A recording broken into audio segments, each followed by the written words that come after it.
Good morning, millennials. Welcome back to the Morning Toast. Happy Tuesday. We are past Monday, which is just so exciting. Hey, Claude, how are you doing? Hello, Jackie. I'm doing great. I would say I'm feeling euphoric. I have been in a euphoria, spiraling rabbit hole for literally 24 hours. And I'm so annoyed. I tried to time it perfectly. There's only one season and one episode. So I tried to time it perfectly to talk about it on the toast, and I have 20 minutes left in Sunday night's episode. I tried to finish it right before we started, but I couldn't. You could have asked for the 20 minutes because I could have asked for a recess. You could have asked for a recess because then you could have recapped and been with the kids and everything. But what is the verdict? Okay, the verdict is it's just really shocking because I feel like most time I go into shows and I know what they're about, for the most part. And I thought this was a show about kids in high school. Kids in high school doing drugs. Yeah, having crazy experiences, experimenting with drugs. That's what I thought it was, too. And, it is that, but it's just way more extreme than I would have thought. And I'm not sure if it's an accurate representation of what goes on in high schools these days, because I have been out of high school for longer than I care to admit. But it was just shocking. For me, it was a cultural shock. Are kids dressing like this? Are kids throwing parties like this? Where are all the parents? Why aren't the cops called? When I was in high school, cops were always being called. And it's just it's a lot for me. It's it's a learning curve of what the younger generation is up to. So what's so extreme about it? If it's not just them doing drugs, drugs. It's a lot of drugs. It's a lot of sex. And I don't know if it's just we went to a religious high school. Are kids having this much sex at parties and bathrooms with strangers who work at the mall? Is that how it is? I don't know. Got it. Yeah. I think our high school experience was different from our fellow high schoolers in general. Yes. But then I also wonder, kids these days, with the internet and access to everything. Advanced. And also it's you see those memes of what kids in high school look like today versus what I looked like. Right. And it's they look like models and they look so much older. And I think they're growing up even faster. Yeah, so I actually think it is a really accurate representation of what goes on in the modern high school. But it's probably extreme, just anything else that you've ever seen in Hollywood, is an extreme. So keep that in mind. There is just one thing about the show that I found to be incredibly shocking, and it was just the amount of penises. Hundreds, no lie, hundreds of penises. Hundreds of high school penises? Well, that's the other weird thing. We're supposed to believe, Jacob Elordi's and Dea, they're in their 20s, but we're supposed to believe these are all juniors, 17-year-old kids. And I'm watching them fuck, up against doors, porn-level stuff. And I'm this feels bizarre because they are supposed to be high schoolers, minors. Yeah, that is bizarre. But I do like how they've kind of flipped gender norms on their head because, when you watch, raunchy TV shows or movies, you see, 1,000 tits. And, if you see anything of a guy, you see one guy's ass. And now it's you know what? You have to show your penises. And there aren't that many boobs. It's a nice gender swap. Yeah, so you're enjoying the bounty of penises. I am. And there is a whole storyline about a girl who's a cam girl. And after recording yesterday's episode and then watching Euphoria, when one of the characters becomes a webcam girl, it was kind of a spiritual euphoric moment for me. Does she say what kind of camera she found to be best? It appeared as though she was just using her built-in desktop computer. Oh, well, she's a desktop, so it's probably built-in laptop computer. Got it. Okay. The laptop camera was okay. Yeah. But I think this one is superior. You guys will let us know. But she was just getting started. Maybe if she built more of a successful business, she would start investing in herself, buying different headphones, equipment, cords, cameras. Yeah. I understand. I really So that's literally all I did yesterday. Wow. Well, that's exciting. I'm so glad that you found something else to be a part of and that you can recap the show because, everybody watches it. So I'm excited for the listeners. Can I tell you why I really watched it? Because I was on TikTok yesterday and Sunday and everything was about Euphoria. And I was if I'm ever going to watch a show, it's going to get spoiled. And they're Cassie, can't believe she did this. I'm oh no, what did she do? And so I really in order to really be able to continue my TikTok addiction, I had to open up another vein for Euphoria. That makes sense. That does make sense. So I'm really happy for you. I know that you struggle to find stuff to watch that engages you, and this seems to be that. So that's beautiful. I was fully engaged. Yeah. That's really great. While you were in a euphoric hole yesterday, I was in a Joe Rogan hole. Because I don't know why, I just like have gone down a Joe Rogan hole. I can watch the episodes on my TV, and he has so many interesting guests on. The episodes are 3 hours. And I've just been watching so many episodes. There's so many interesting factoids and conversations being had over there. And it was really like towards the end of the night, I was like, I've got to switch gears because I'm just like in a podcast wormhole. Well, you know, it must be good. There's a reason so many people watch it. So many people. It is so crazy how many people. I heard one of his episodes recently got 40 million listens. 40 million. I'm so jealous. Imagine if we had 40 million listeners, like the change we could enact. Yeah. Jealous. Yeah, it's pretty sickening stuff. So that was fun. Then I just read a little bit. There was no mandatory TV on last night. So that was really a gift. A joy. Though The Bachelor was on for those who participate. Happy for you. For those who are still inflicting themselves with torture once a week. Yeah, like The Snatchler, and there's a new episode of The Snatchler. I would watch The Bachelor just to hear from The Snatchler. No, I hear that wholeheartedly. You know, but then I can also just FaceTime her, and she's been picking up recently. Having like direct access to The Snatchler is kind of one of the best perks of our job. Would you agree? 100%. It's so special. Oh, and you know, today's the 4-year anniversary of the first time we met Lauren Elizabeth. I saw in your story. What a fun fact. I know. TNN was born 4 years ago. TNN was perhaps like, I don't know about utero. Born in utero. The egg fertilized. Oh, yeah.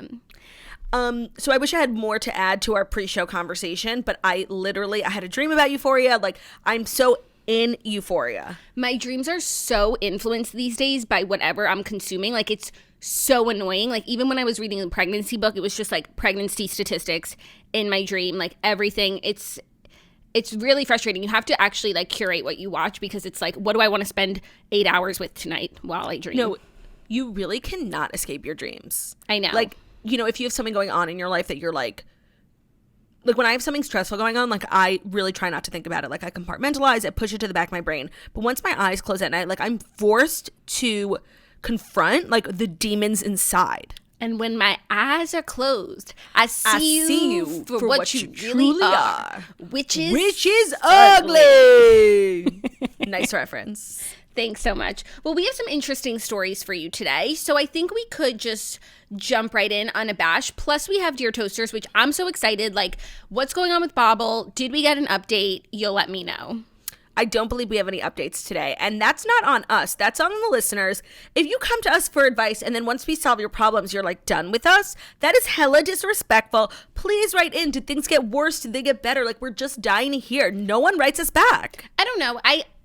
That's human nature. I have to respect it. Of course. It's like you don't go and leave a Yelp review for a restaurant you really love. Right. Or it's like you don't like pray so hard when you're going through amazing times. I know, you know, sometimes like when I do pray, it's only when I'm like, you need something. Right. And then I always have to apologize. I'm like, I'm so sorry, God, that like I have been such an animal. Like, when things are going good, like I totally forget about you. But when I'm in dark times, like I turn to you, and that's not cool of me. And I always promise that I'm going You'll be back. to change. But I don't.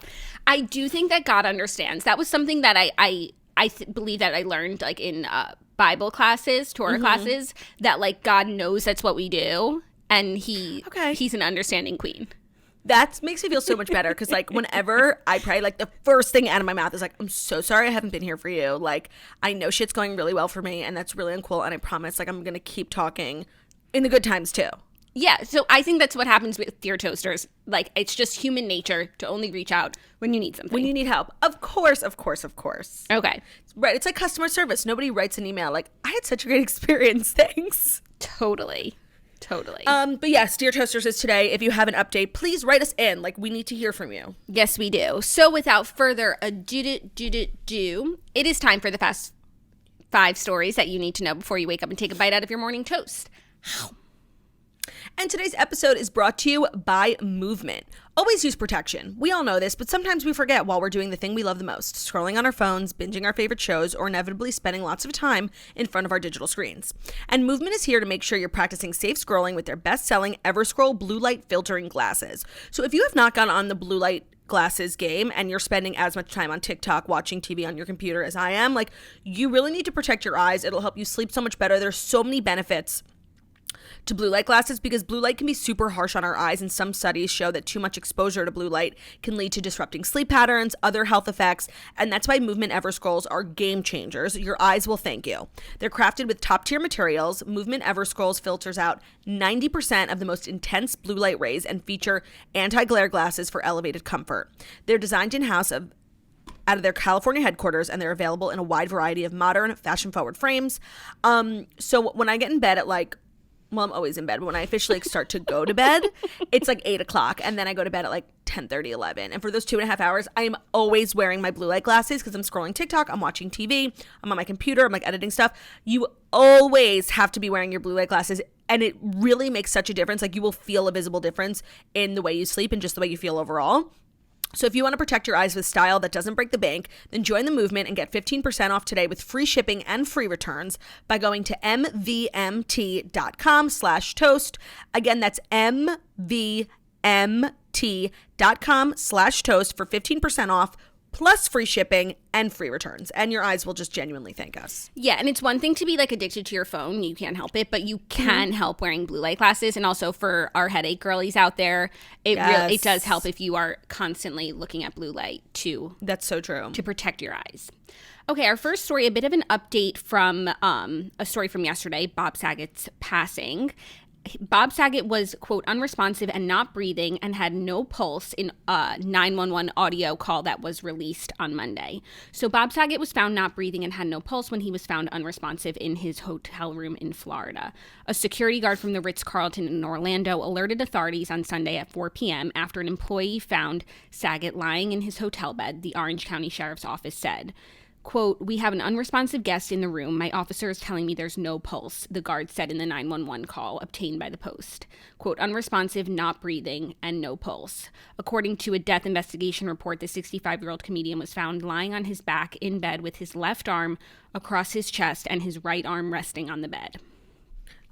Also, cops suspect that he suffered a heart attack or a stroke in the hotel room, according to the Daily Mail. So... Got it, because like some of the information that's coming out, it's like more details, but it's making it more confusing. So like no foul play, no evidence of drug use. So what? Like a perfectly healthy looking 65-year-old man doesn't just drop dead. Right. So this is some more of the information. It always is surprising to me that 911 calls become public. I couldn't agree more. And like sometimes they come up on my TikTok like the most disturbing 911 calls in the last 10 years. And they're so invasive and so heartbreaking. And I just don't feel like they should be shared. Like, have you ever heard the 911 call from when Demi Lovato overdosed? I don't think so.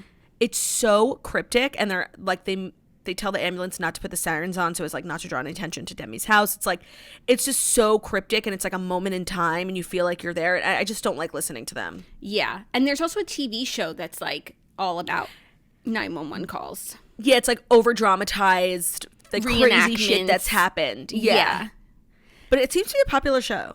Yeah, I guess that's just, you know, something that is fact, but still it's surprising, especially when it's like a celebrity or someone that you know, and it just feels like extra personal and invasive. Totally. But I guess it's just part of the story. It's facts and it's out there. Yeah. So, a heart attack. Potentially. Possibly. It's looking like that, or a stroke. Ooh, that is just so crazy. So crazy and so sad. Apparently his family was like, hadn't heard from him all day, so they sent the security guard up to the room to see what was happening. Well, now all these like tributes are pouring in, and you know what, like I guess a lot of Bob's friends went over to his house yesterday to be with his wife. Like John Mayer was there, Jeff Ross was there, John Stamos, and like the paparazzi. Like, I know it's the world we live in, but like they're standing outside while like John Stamos is embracing his wife Kelly, and it just feels so wrong, like so wrong to be seeing that. Right, I saw that the paparazzi were there for that as well, and it's like. The world will go on if those pictures are not published. No, and I didn't even want to click them. I didn't want it to be like, this is popular, so we should do this more. Yeah. Yeah, no, I didn't click them either. But it's just like, even if it's popular, what did you, like, what? Where's the line? Like, where is the line? It's crazy. Yeah. But overall, all of the tributes that have come out about him are so overwhelmingly sweet. And like, it seems like he was just incredibly beloved by fans and colleagues. And it's a major loss. Yeah, Jimmy Kimmel did a really, really nice one on his show last night. And of course, all the Full House people are speaking out. And it's the craziest thing. Like, I still can't believe it. Like, shock and disbelief. Mm-hmm. Shock and disbelief. Also, do you see Mary-Kate and Ashley spoke out also, which is surprising for them just because they don't private. Really do that. Yeah. And they haven't been associated with the show for like 20 years. Right. So I thought their message was lovely. I thought so too.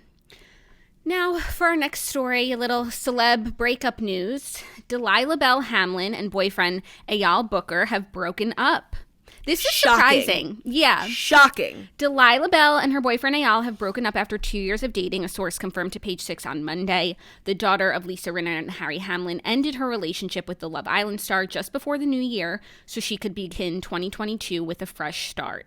The insider told Page Six it was important to her that 2022 could be a fresh start, and right now she wants to be single and focus on her career. Last year she experienced some difficult times, but she's come out the other side stronger than ever and is happy, enjoying time with friends and family, as well as looking positivity to the future. Positively, I assume, is what they meant. I assume that was there. Sick. That SIC, parentheses.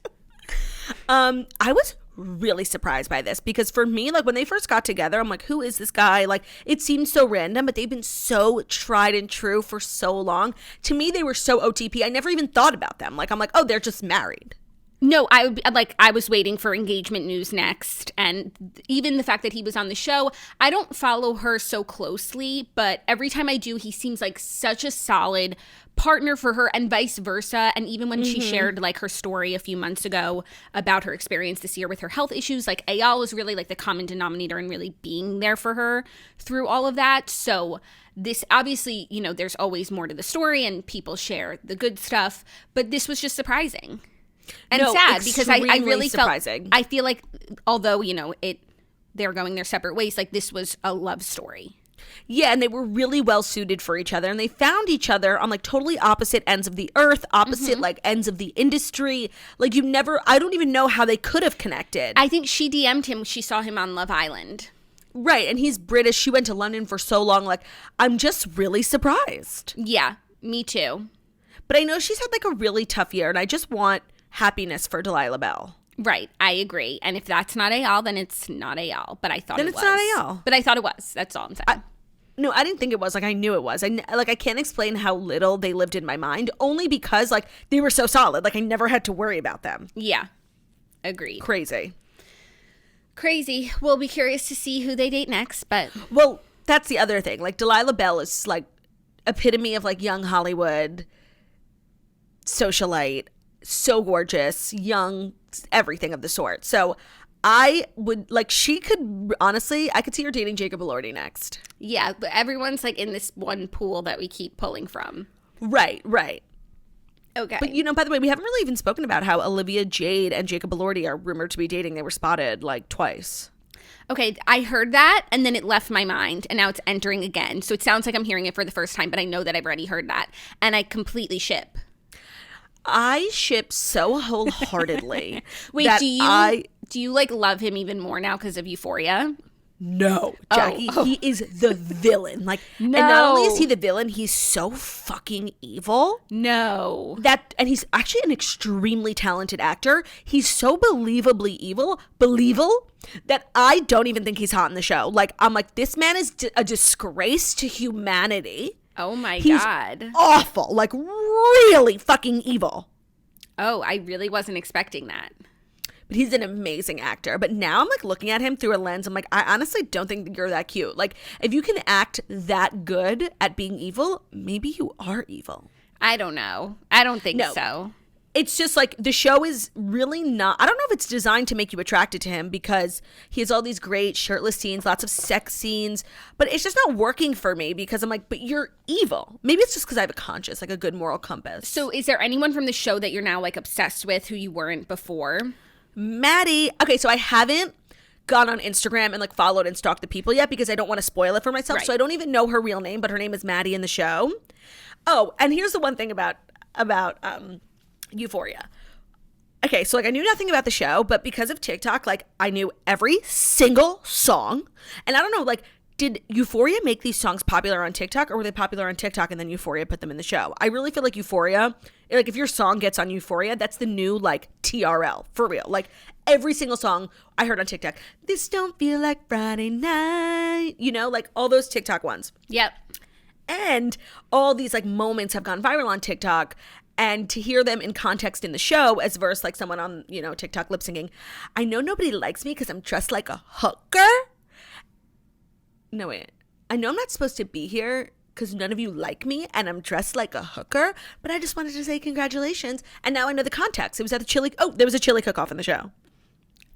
But it wasn't giving like Americana feels. Like it was giving. Jessica was this Simpson carnival. wasn't performing. No, there was this carnival that was like extremely dark. Like it wasn't. I used to love going to the carnival. Like the rides, the food. This was like the worst carnival ever. Like everyone was going through traumatic shit at the carnival. Yeah, but also I don't know if like as an adult you go like you just see things differently, or if the carnival industry has changed. Because the few times I've gone like as a grown woman, it's like really nothing of the sort. Wow, that makes me so sad. I can't remember the last time I went to a carnival as a grown woman, but maybe I shouldn't, because the memories of like us maybe once or twice a year going to a carnival and like doing the rides are probably like some of my most fond, wonderful, precious memories. Yeah, I don't know. I want to believe that those, maybe I just haven't gone to any good carnivals. The last carnival I went to was like summer 2019. I went out in the Hamptons to a carnival. Well, the Hamptons one is supposed to be a good one, so if you didn't like it. It had its ups and downs, and there was Literally. no one there. What? Yeah. Nobody respects the art of carnivaling anymore. No, it's right. Like the idea is always a good one. Oh my God. And I was shitting my pants on the Ferris wheel. And it wasn't even that big. Like it was.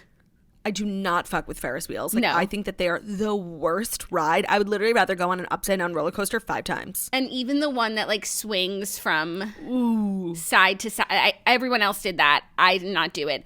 That's just like, I'm too fearful for stuff like that. Of course. Yeah. I only went to Six Flags once in my life, I think. I actually don't think I've ever been to a Six Flags. When I was in high school, one of the years that I was in high school, we won the like what was that? Like Color War for all the grades. Oh, yeah. And you got a day at... And we got a day at Six Flags. And I had never been like on a roller coaster, and I just always assumed like I would never do it. But I was waiting online. I was like, I'll make the decision when I get to the front. And the line was so long that by the time I got to the front, I was like, well, now I have to do this or else I just wasted my whole day. Oh, yeah. So then I did it, and then I did it a million times. And then I was it an upside down roller coaster? Yeah. Oh, I've never. Like, I don't test God like that. No. I will never. I knew that day I would never do it again. But I just like, I leaned in for the day. No, I'm so proud of you, and I'm so glad nothing happened to you. But actually, like, I will never, like, I don't trust roller coasters. I'm not a conspiracy theorist, but like, there's just a guy running it who like doesn't care. He's like getting paid no money. He's like, fuck this job, fuck these people. He doesn't even check if we're secured. Like, absolutely not. Absolutely not. I completely agree. And then you hear like some of the craziest stories of things that go down at amusement parks or carnivals, and it's just like... And it's like, it's because there's a 17-year-old kid who just like smoked pot and is now running this event. 100%. It's... But back to Jacob Elordi and Olivia Jade. So happy for them. I really hope it's real. I agree. Okay. It's honestly just like science. Like, 2 of the most gorgeous people in the world, like, they have to scientifically at least try going out. Yeah. I think that's what they're trying to do. Just following science. Yeah. Our next story, Kendall Jenner is responding to the accusation that her wedding guest dress was inappropriate back in November.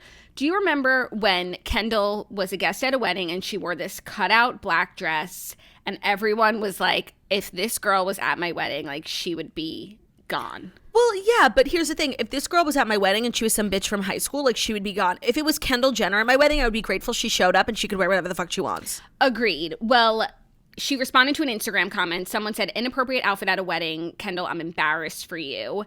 And someone else wrote, if the bride herself doesn't give a fuck, why do you care? Then the bride commented, said, tell him she looks stunning and I loved it. And then Kendall commented, Avi asked for your approval in advance too. We love a beach wedding. Well, that's the thing. Like, when you're really close with the bride, like, you have to send what you're wearing to the bride. You do? Even if you're not a bridesmaid? Kendall was a bridesmaid. They all wore different dresses and then changed. Oh. So, like, you get approval from the bride. Even if there's no bridesmaids and you're just, like, really close with the bride, like, you always send the picture. Like, you just, none of my really close friends showed up to my wedding wearing a dress that I hadn't seen before. Same, but because they were all had to get their dresses, like, bridesmaid approved. No, I'm saying not even bridesmaids. Like, just people at the wedding. They're, like, we're sending me pictures. Like, I'm wearing this. I'm like, cute. I don't know. If no one was sending me pictures that, like, if you're that close, you're a bridesmaid. No, not for me. I don't know. And, like, if Kendall Jenner's coming to your wedding, like, you know? Yeah, I don't know. I don't think if you're a celebrity, like, you do fittings, whatever. I don't think, like, you necessarily have to send a picture of your dress. But I do think if you're a Kendall Jenner, like, and you're going to a wedding, you really can wear whatever you want. That's just, like... And you are a bridesmaid. So, like, this girl knew what the dress was. Right. That's just, like, a perk of being, like, an A-list supermodel. You know, no one's going to tell you what to wear. Right. So, yes, I guess in the context of a normal person, you know, a regular wedding at a regular venue, yes, if someone showed up in this, all the parents would be clutching their pearls, of course. But this is, like, extenuating circumstances. This is not the real world. Like, you know? I agree. If someone from, like, at your wedding who is not Kendall Jenner came wearing this dress, like... Becky from the Redheads showed up wearing this dress. She would be the talk of the town. The parents, the grandparents, quaking.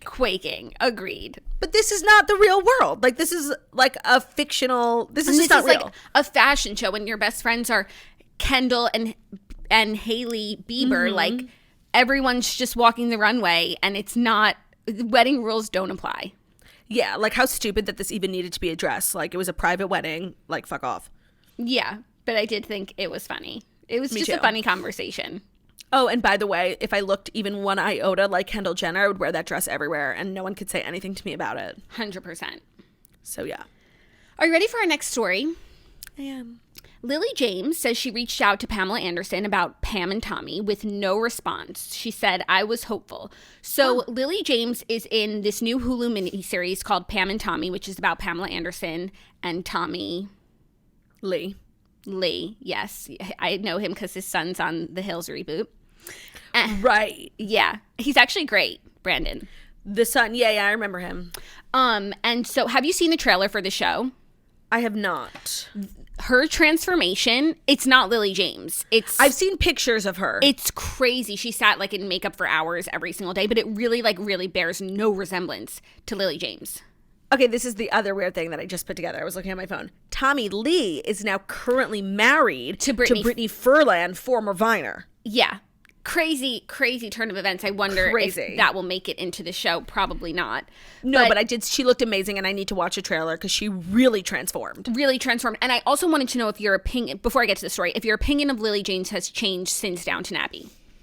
Okay, so yes, because of all the characters that came through on Downton Abbey, Rose, played by Lily James, was my favorite. And yes, I am biased because she ended up marrying someone Jewish and loved him wholeheartedly and didn't care about the trials and tribulations that were going to be facing them. Spoiler alert. And I loved her.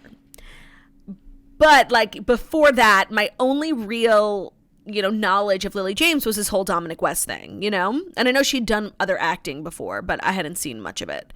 But yes, to answer your question in a long-winded way, yes. Things have changed. I respect Lily James. I can't separate the Lily from the Rose. That's good. Yeah. I agree. I feel like she brought a lot of herself to Rose, and Rose was very lovable. Therefore, Lily must be lovable. And to be honest, before I watched Downton Abbey, I didn't really consider Lily James like a serious actress. The only things I really had known her in was like Cinderella, which I never even saw, which was like a flop. And I think that's it. So I never really... Mamma Mia. The sequel. Never saw it. And to be honest, I wouldn't categorize like that as like a serious acting thing. Also, the movie Yesterday, which was, I thought, a horrible movie. Never saw it. Horrible. Awful. But now I categorize her as like a serious Oscar contending actress. Yes. And now only talented actors and actresses get involved in Downton Abbey. 100%. And now with Pam and Tommy, I think she's going down that road even further. Anyways, to get to the point, in a cover story for Net-a-Porter's Porter that was published on Monday, she said that she reached out to Pamela Anderson ahead of shooting the series in hopes of having her involved in the project. However, Lily says she didn't get a response. Quote, "I was really hopeful that she would be involved. I wish it had been different. My sole intention was to take care of the story and to play Pamela authentically. I was very hopeful that we would be in touch right up until we started filming." That's interesting because... So it's unauthorized. When it comes to a biopic, I really need authorization. Yeah. And for me, I wanted to see King Richard, and then knowing like Venus and Serena were like heavily involved made me want to see it even more. Yeah. It's actually a double-edged sword, because if someone's involved in their own biopic, they're obviously going to be biased in what gets shown, how they get portrayed. But then if they're not involved, it's like, how do you know that any of this happened? How do you know what was going through her mind? Even if she said one thing, how do you know what she felt privately? I think that, I mean, I plan on watching this, but I would imagine that the show suffers if it's not, if they're not involved. It's literally called Pam and Tommy, and it's about like one of the craziest, it's mostly about like the sex tape. Got it. So it feels, knowing this now, it's like a little bit weird that they don't have her involvement. It's not or like even her approval. Like, right. No, it doesn't bode well. It's giving like Lifetime original movie. No, but in Lifetime original movies, depending on whose it's about, a lot of times the celebrity is involved. Like, I think Janet Jackson's about to do one. Wendy Williams just did one. I don't know if a lot of times this, like, No, obviously, like the Harry and Meghan one, Harry and Meghan weren't involved. Yeah, I once watched one about Anna Nicole Smith. I can't imagine. It was posthumously approved. Or her camp. Yeah, no. Approved it. So, anyways, the show does look really good, but that is an interesting factoid. It's a little bit of like a downer. For sure. Right. Are you ready for our fifth and final story? It's a twofer, a bit of, what would we call this? A bit of TV news. Okay. I got a lot of comments that when I podcast from home, my final story like breaks the eardrum, so I'm going to take a step back. Okay, yeah. And a few tips, because yesterday we were on point, but you weren't hearing it. Someone suggested you take your headphones out. And then now she can't hear me. You listen to me. 3, 2, 1. It's the final story. Do-do-do-do. Do-do-do-do-do.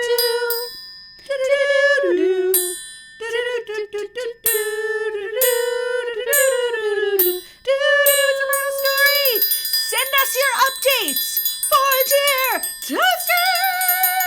toasters. And that's a magic number. It's getting better every day. Okay. Okay, now great. It's getting better every day, don't you think? That's all you can ask for. Yeah. Fifth and final story, 2 parts, some TV news. First, Emily in Paris has been renewed for 2 more seasons at Netflix, seasons 3 and 4. But the society never got a second chance. Okay. But the society never got a second chance, okay. Like, Netflix cannot make news about anything without me comparing it to the society. I totally agree, and I'm happy for the Emily in Paris girlies. Happy for Lily Collins, because she really seems to, like, embrace being Emily. Wait, okay, did you see that when it was announced that Rooney Mara was going to be playing Audrey Hepburn, everyone on the internet, it was kind of like how when Beanie Feldstein got Fanny Bryce, everyone was like, Leah Michelle. And when Rooney Mara got Audrey Hepburn, everyone was like, but what about Lily Collins? And I had never even thought about it, but then seeing pictures of them side by side, like, they are twins. They are twins, but also, like, Lily Collins and Rooney Mara are twins, too. Like, they all look like Audrey Hepburn. Right, but I think, like, the consensus on the internet was, like, if there ever was an Audrey Hepburn biopic, it would be played by Lily Collins, hands down. And what people on the internet were saying, which I actually really agreed with, was until Emily in Paris, I think I would have considered Lily Collins to be like a pretty serious actress. Like, 100%. I saw that movie she did on like her, well, not her, but like the character's battle with anorexia. Mm-hmm. It was so dark, very difficult to watch, but extremely well done by Lily. And I just think she's like cheapened her whole brand. I'm sure she's making a lot of money and is having a lot of commercial success with Emily in Paris, but I no longer have her in my category of like goes to the Oscars.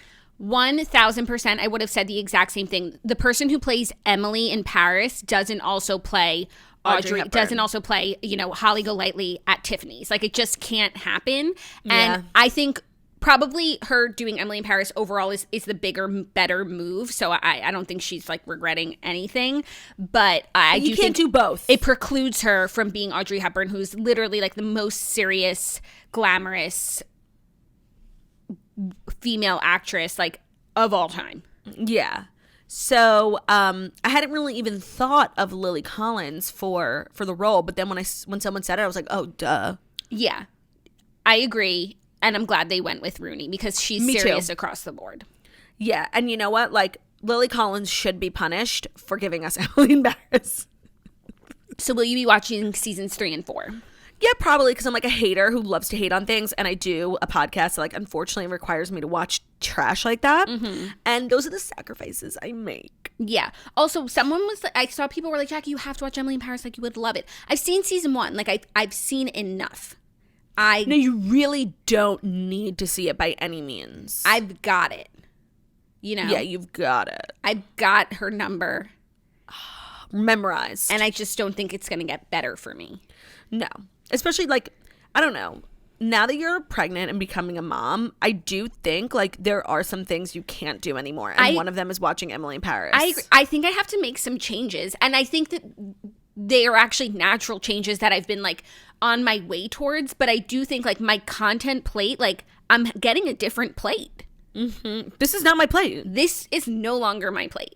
But I think that's what's great about you and I, because it's your plate and I'll have a different plate and all of our listeners have different plates. So why should our plates be the same? So now we're covering maternity books and Euphoria. 100%. And our second follow-up to the story, because I didn't think either one of them was strong enough to be a story on its own, is that White Lotus season 2 at HBO has casted Aubrey Plaza. So I forgot that White Lotus is, like, going to be a seasoned show, which makes sense. They'll bring, like, new people to the island. Yeah, but I'm still unclear, like, if anyone from season 1 returns. It is rumored that Jennifer Coolidge is returning, but I think that's wise. Has yet to confirm that.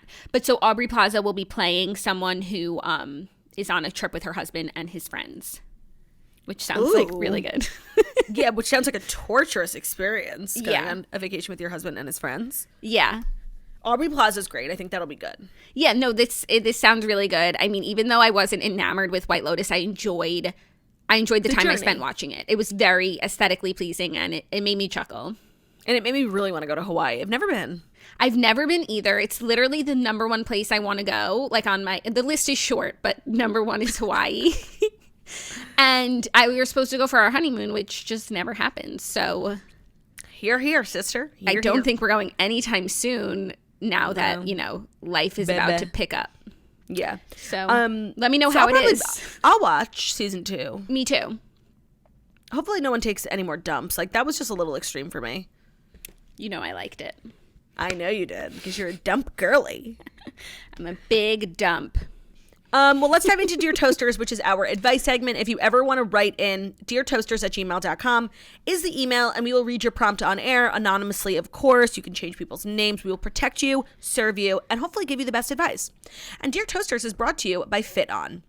FitOn is the #1 premium free fitness app, and it's redefining the workout experience. The FitOn workouts are always free to use, and they offer workouts for any fitness level, and they're super easy to follow.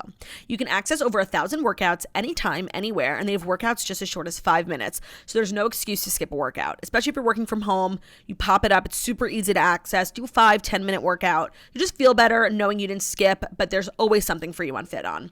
And they already have over 10 million people who use it, so it's, as the kids say, bussin'.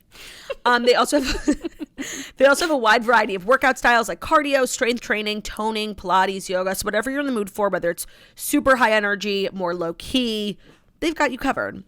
You can take classes alongside celebrities like Gabrielle Union, Julianne Hough, and more. And they have more than 350,000 5-star reviews, and no equipment or gym membership is required, which is great. Super low lift for you. Just get it done. If you're busy, you have kids, you have work, take 10 minutes for yourself, 30 minutes for yourself, get it done. It's free. You can join the over 10 million people getting their fit on. Work out for free anytime, anywhere. Text TOAST to 64,000 to join Fit On for free. Again, text TOAST, TOAST, to 64,000. That's TOAST to 64,000. Wonderful. Right. Thank you, Claude, so much. Now I'm so excited to get into Dear Toasters. It's a pleasure. Okay. Oh, no, that's not Dear Bruno's Toasters. Excited for Dear Toasters, too. Okay, he's being a little crazy because the doorbell just rang. Okay, ready? Hello, Claudia and Jackie. I'm an OG breather / toaster. Love you guys, the pups, the steens, the podcast, etc. Thank you. Let me make my font a little bigger so I don't have it a bobble again. Okay. I need help ASAP. I've been in a very healthy and happy relationship with my boyfriend for almost 10 years. For context, we got together in high school and now we're in our mid-20s. We moved in together 2 years ago to another state and I'm so happy. Our 10-year anniversary is in June and I'm fully expecting a proposal sometime then. I mean, it'll be a full decade by then. We talk about houses and babies, which is always met with an agreement, but when talking about getting engaged and actual wedding stuff, he clamps up. I'm full-blown mad about it. Is that crazy? Part of me is like, we know we want to be together, so what's the big deal? But the other part of me is like, why the fuck won't you just talk with me about marriage? I brought it up, and he says he just doesn't want any pressure, which I get, like pressure. But also, I asked him if he's against marriage, and he said no. So please advise, sincerely, a confused toaster. I mean, 10 years is a hell of a long time. And 10 years is a long time to not be able to like have that open conversations about really important things like that. So yeah, I mean, if the relationship is good and like, you know, it's hard, like you are so committed to each other, so it's like it shouldn't really make that much of a difference. But I do find that like men just put off like engagement, wedding, talking about it, like it's this big taboo thing, and then they do it and it's just like, I should have done this so long ago. Yeah, like for me, I think about this a lot, how like, you know, there's so many guys who like don't want to commit to marriage, but they're happy being in a long-term relationship. They just don't want to commit to marriage.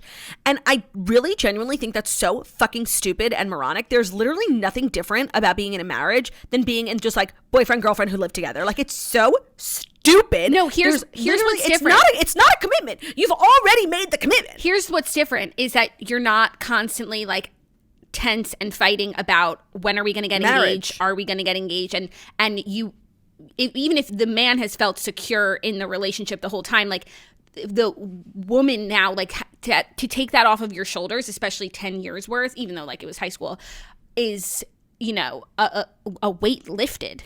Yeah, and I feel like this guy's just taking advantage of like your guys being really comfortable together, and maybe that just has to do with you guys like getting into some sort of a rut, being together for so long, not really progressing. So I don't know. I hate an ultimatum, but they're hella effective. They are effective. They happen for a reason, and if this is what you want and you like want to take the next step, I think you've been incredibly patient, and I think you are well within your rights to start making some ultimatums. Or just like be aggressive in the conversation. Like the fact that he's such a weenie, like, I don't want to talk about it, like pressure. Like, grow the fuck up. Like, seriously. Yeah. No, that's a little bit of a red flag, honestly. Yeah, because honestly, there is really nothing scary about marriage. Like, I understand people who aren't ready to have kids. Like, that's a huge thing. But I don't understand people in hella long-term relationships who are like nervous about getting married. Like, that's not a thing. Like, not at all. Yeah, I agree. I think he's gotta mature, and sometimes you've got shit or get off the pot, and sometimes you've got to push, and it's no one wants to be that person. No one ever fancies themselves as like the girl who's gonna like, you know, nag you for a ring, right? But and no one fantasizes about like forcing or like. It's not romantic. It's not romantic, but it's real life. If this is your man's and this is the person that you want to be with, then you've got to do some pushing, and I'm sorry. Agreed, but it's also, as Jackie said, like a big red flag. Yeah, but not, I mean, I think it's also just like, can be in their nature to just think that marriage is so much more than it is, when I think a lot of the time afterwards, it's just sort of this weight lifted, it's a relief, and you focus on other things afterwards, as opposed to like, when are we getting engaged? Right, and like, yes, planning a wedding is the stressful part, but marriage is not. Like there's...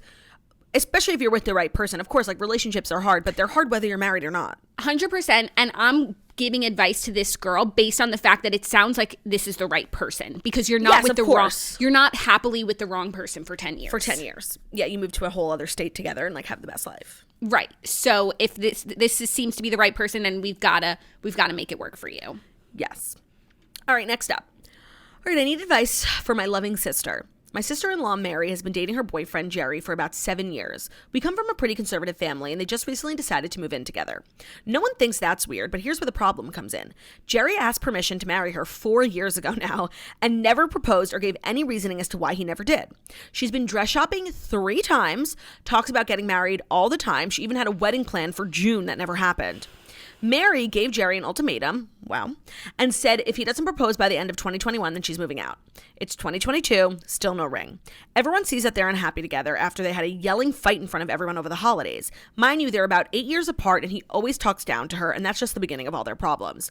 But we don't know what to do. Do we just leave it alone and pretend we support this awful relationship, or do we say something?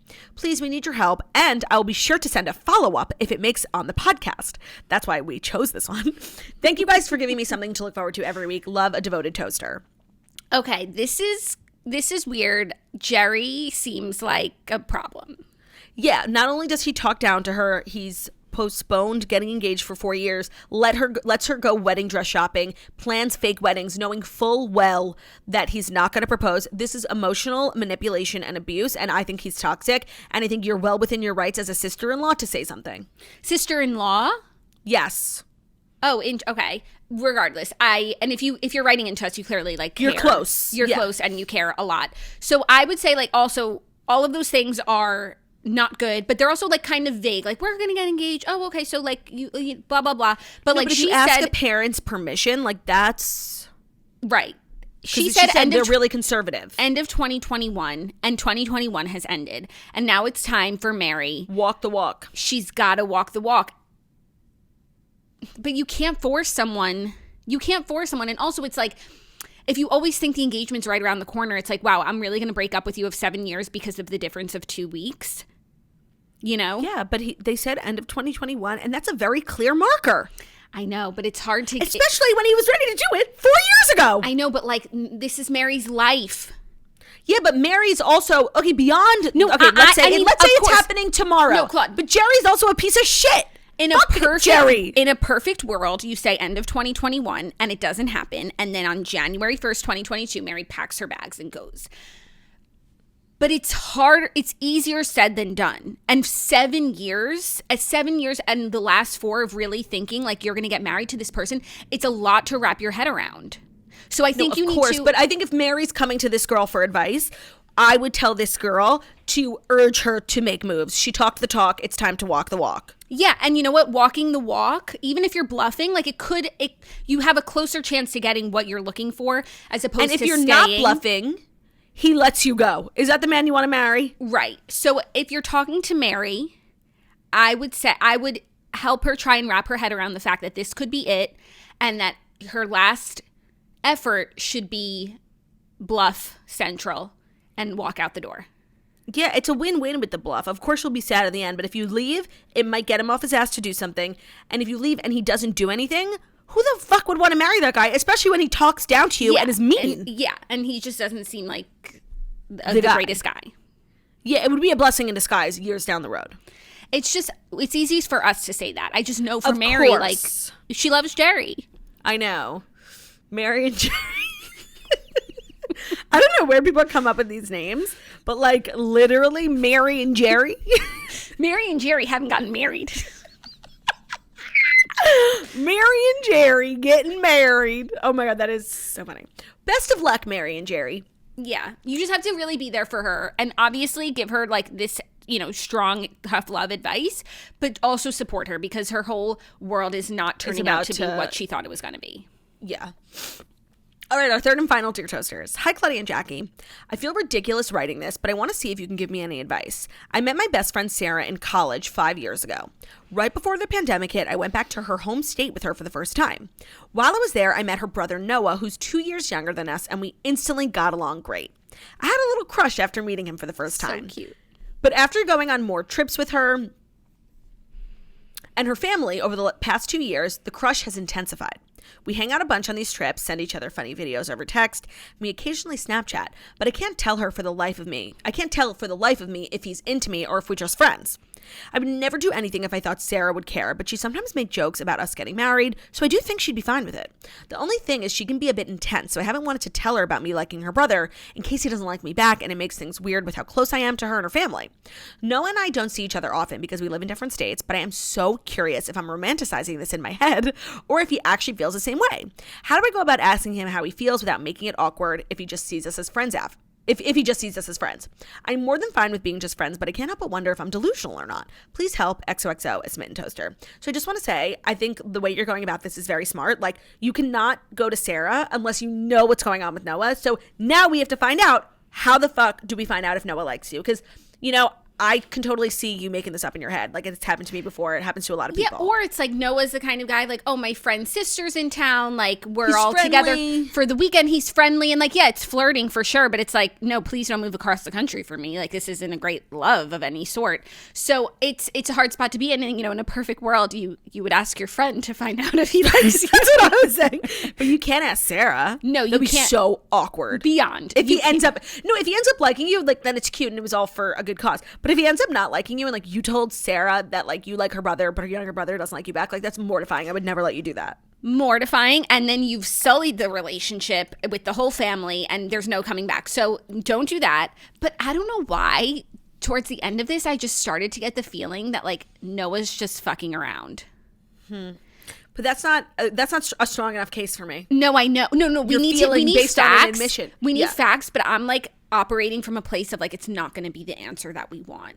Also, like, really? what? I'm a romantic, and I'm thinking like Noah's the one. What? No, he's like Snapchatting her, and then like that's what the kids do, Jackie.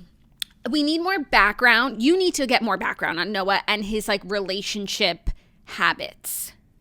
Yeah, and maybe like the next time is it a different girl every weekend? Then you were just that weekend, you know. Ooh, Jackie, that's mean. Or is he like, you know, writing love poems in his journal every Friday night for his, you know what, sister's best friend? Maybe like asking Sarah isn't that bad of an idea, because honestly, that's the only route I can think of. Like, how do you find out if a random boy likes you? Like, for real. What if next time you can't ask the only link between you can't ask that person? What if the next time you're all together, you just hook up? Yeah, like just go for it. And then see what he does after. Yeah. I like that. I like want this to work out so badly. I don't know why I feel so hella invested. I feel so hesitant. Oh no, I'm like so hopelessly like I think that this is the end for her. Like Noah and Toaster together forever. I would like that, but I don't know. I'm just like getting. I have an idea. Write us back in and give me Noah's phone number. I'm going to call him and I'm just going to say, do you like Susie or whatever her name is? He's going to be like, who is this? I'm like, this is none of your business. I just need to know, like, do you have feelings for Rachel? Whatever her name is. It's just hard because, like, you don't live where Noah lives. So if you went to have a conversation with him about it, it's like, okay, so we like each other. Like, are we going to start dating? Are we now, like, long distance? It's really a lot. And he's younger than you, so he's, like, immature. Okay, by the way, why don't you, instead of just, like, trying to hook up with him, because you only see him, like, twice a year, why don't you really, like, amp up the texting, Snapchatting, like, almost to try to get to the point where, like, you're talking, you know, like, that phase, like, the kids are always talking about, like, talking. Yeah, like talking before bed, when you wake up. You text all the time, FaceTime. Like, why don't you explore that? And then if he's, like, engaging with you and texting you first, then you'll know that there's an interest. But if he's just, like, waiting for you to text him and, like, he's not super responsive, then, unfortunately, you know, like, it's not happening.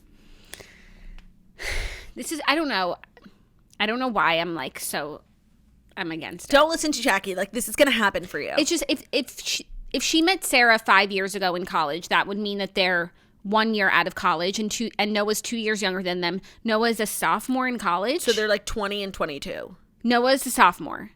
And yeah, that's a good call. He's going to be like our leading man. I don't think so. He's going to risk it all. Wow, she came with the math. You're 100% right. If this were like some people in their 30s. Yeah, no, he's in college. He's fucking bitches. That's what I'm saying. 100%. I didn't think of that. And then it's 100%. Just, I'm going on a family trip with my weekend. Here's a girl I'm not related to. Let's chat. No. 100% he doesn't like you. I'm so sorry that I led you along. He does not like you. Run for the hills. He's a sophomore in college. Like, he's probably like hazing a fraternity, like swallowing goldfish every night. Like, no. He might be a junior if my math, but still, no. Yeah, put it on pause. I think you need to let this simmer. Maybe if you guys are all in the same position in a few years, like you don't want to date a junior in college. It when seems you're like, not in college. And it seems like you're already invested, and I just don't see him getting to that level. And I think the best solution would be to move on from this, honestly. And maybe down the line, sure, I'm open to whatever. But for right now, it's not worth ruining a relationship with a great friend and her family who takes you on trips. Jackie is speaking facts left, right, and center. Never listen to anything I say. She's 100% right. I'm glad that I worked through it because I couldn't articulate like why I was just not seeing it. I think maybe the fact that she like gave him a pseudonym Noah like really got to me because I love the name Noah. I think it's like such a manly, delicious name. I've never met a man named Noah who wasn't like a really stand-up, honorable man. It's such an amazing name. So like that was her fault. It's for also him that name. Becoming incredibly popular right now. Like I feel like in our class there wasn't a lot of Noahs, you know. No. But now I think there's a lot of Noahs in the class. No, and of course what comes to mind is the man with the ark who really saved all of civilization. So and he was an animal lover. Like the face of PETA. So I think I was really kind of blindsided by her giving him that name. Yeah, also and I apologize for my lack of judgment. Ryan Gosling in The Notebook is Noah. Yep. And so you see him as this animal loving romantic queen. Guy. And animal loving queen. But instead he's just a junior in college who's like drinking from the punch bowl. No, totally. Natty Light for life. Exactly. Saturdays are for the boys. And he's just like wearing a jersey all the time. Showing his hairy armpits. Yeah, it's not going to work. It's not going to work. But maybe once he graduates. Yeah, no, anything can happen in the future. But right now, focus on yourself. I think maybe if there is this sort of thing between you and Noah and you pull back, that actually will obviously make him like you more. There's no harm here. Agreed. Amazing advice given by Jackie O. Wow, I'm so glad that we parsed that out to wrap up the episode. And you better fucking write us back with what happens. I don't care if it's in 3 years. Like, we will remember and we will celebrate when you guys get engaged. Yeah, and I do think that could happen. It's just not going to happen right now, nor should it. Noah's got to go. Noah's got to like, see everyone else who's out there and have his heart broken. He's got to get on the ark, like. And then, realize that it was you all along. But he can't realize it was you all along if we're in the middle of the story. 100%. That's not how it works. Sorry. Well, I would like to thank everyone who opened up to us in Dear Toasters. Again, if you ever want to write in totally anonymously, the email is deartoasters@gmail.com. And we will do our best to help you out. And if we have previously helped you out and you left us high and dry, do write us an email letting us know how everything worked out, please. Yes, please do. And that is our show. Couldn't be anyone else's. Thank you guys so much for listening to the Morning Toast, the Millennial Morning Show, where we deliver the fast 5 stories that you need to know every Monday through Friday on YouTube. So if you're watching this on YouTube, please feel free to subscribe and give this video a thumbs up. We're also available as a podcast. I wanted to share something that I found so interesting. First of all, 2 things. 1, we have to bring back the Society season 2. Why isn't that happening? 2, I was on Spotify and I just saw our page and I saw you can leave a review, like stars. Yes, Spotify just like launched that. Okay, so I was like, oh, okay, like let me tap it to see how the interface works, like, and I'll give us a 5-star review. Of course, Spotify I'm going right now. Spotify popped up and said, you have to listen to a few episodes of this podcast before you can leave a review. How fucking brilliant is that? Oh my God, the IT team at Spotify needs a raise. No, that's like one of those things that's a no-brainer. Let me do it because I listened to a bunch on Spotify. I've never listened to our show recently on Spotify. That is so cool. That like really stops like people on Reddit like flocking. 1-star bombing you. Right. At least if you want to leave a 1-star, like you have to listen to a few episodes. And I would hope that if you listen to a few episodes, you wouldn't want to leave 1-star anymore. Oh my God, thank you so much for sharing that piece of technological innovation with me. Right. I just really warmed my heart to see like tech doing some good. And also a reminder, you could leave 5 stars on Spotify if that's where you listen. We're also available as a podcast anywhere podcasts can be found. So that's Spotify, iTunes, Stitcher, Public Radio, iHeartRadio, CastBox, all the places. So wherever you listen to podcasts, find us, The Morning Toast, and leave a 5-star review about how beautiful, stunning, and smart we are. We hope you guys have an amazing Tuesday. We'll see you tomorrow for Hump Day. And if you made it to the end of this episode, congratulations on being a true toaster who values the opinions of two beautiful, stunning, and smart queens. And to let us know that you actually did, in fact, make it to the end of the episode, why don't you go drop an emoji on our most recent Instagram to let us know that you made it. And how about that emoji be is there an ark emoji? Oh, how about some animals to honor the noble Noah and his ark? So any animals you choose. All the animals. Love you guys. Have an amazing day. We'll see you tomorrow. Goodbye.